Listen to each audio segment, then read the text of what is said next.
जय श्री कृष्ण दोस्तों, आज की इस वीडियो में हम सुनेंगे छठ माता की पूजा की कथा। तो चलिए दोस्तों सुनते हैं कथा।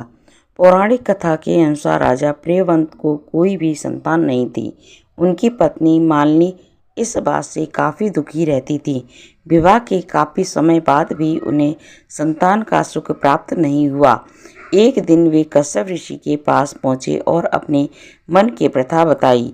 तब उन्होंने राजा को पुत्र सुख पाने के लिए यज्ञ करने को कहा। कश्यप ऋषि के सुझाव को मानकर राजा ने पुत्र प्राप्ति के लिए यज्ञ का आयोजन किया। सभी ऋषि और मुनि की मदद से यज्ञ पूर्ण हुआ। उसके बाद रानी को यज्ञ का खीर प्रसाद के रूप में ग्रहण करने को दिया गया। उस यज्ञ और प्रसाद के शुभ प्रभाव से रानी गर्भवती हो गई। इस खबर को पाकर राजा बेहद खुश हुई। समय आने पर रानी ने एक पुत्र को जन्म दिया, लेकिन वैद्यों ने बताया कि पुत्र मृत पैदा हुआ है। इससे राजा बहुत ही दुखी हो गए। वे उस पुत्र के शव को लेकर शमशान गए और पुत्र के वियोग में स्वयं के प्राण देने का फैसला कर लिया। जैसे ही वे अपने प्राण त्यागने के लिए आगे बढ़े, वैसे ही देवी देवसेना प्रकट हुई।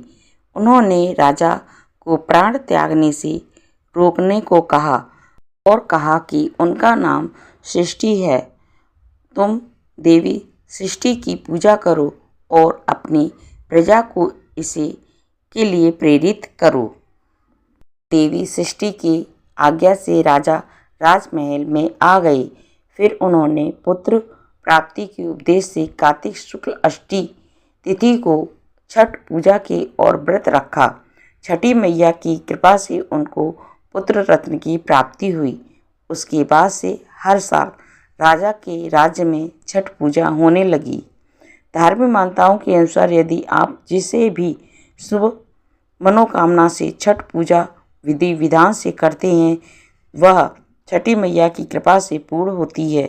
छठ पूजा करने से संतान सुख समृद्धि की प्राप्ति होती है। तो ये थी छठी मैया की व्रत कथा। उम्मीद करती हूँ ये कथा आपको ज़रूर पसंद आई होगी। पसंद आई हो तो वीडियो को लाइक शेयर ज़रूर कर देना दोस्तों।